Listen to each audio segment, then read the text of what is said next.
নমস্কার বন্ধুরা, সুবলয় রান্নার ঘরে আপনাদের স্বাগত। আজ বানাবো আমি এই শোলা কচুর রেসিপি। নিয়েছি এখানে শোলা কচু আছে, বড় একটা ছিল, টুকরো করে কেটে দিয়েছে। প্রথমে আমি এটা ছাড়িয়ে টাড়িয়ে সেদ্ধ করে নেব।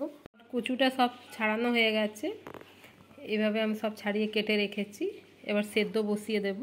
শোলা কচু শাকটা সেদ্ধ হয়ে গেছে, দিয়ে দিলাম সর্ষের তেল, ফোড়নে দেবো তেজপাতা, দেবো শুকনো লঙ্কা, দেবো কালো জিরে, দেবো ছোলা সেদ্ধ, দিয়ে দিলাম নারকেল কোড়া। আমি ভেজে দেবো নারকেলটাকে, এভাবে ভেজে নারকেলটা দিলে খেতে খুব স্বাদ হয়। এভাবে একবার ট্রাই করতে পারেন বন্ধুরা। নারকেলটা ভাজা হয়ে গেছে, দিয়ে দিলাম কচু শাকটা,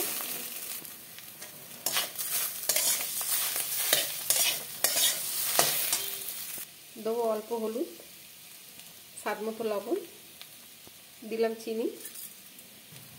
ভালো করে ভেজে নামিয়ে নিতে হবে।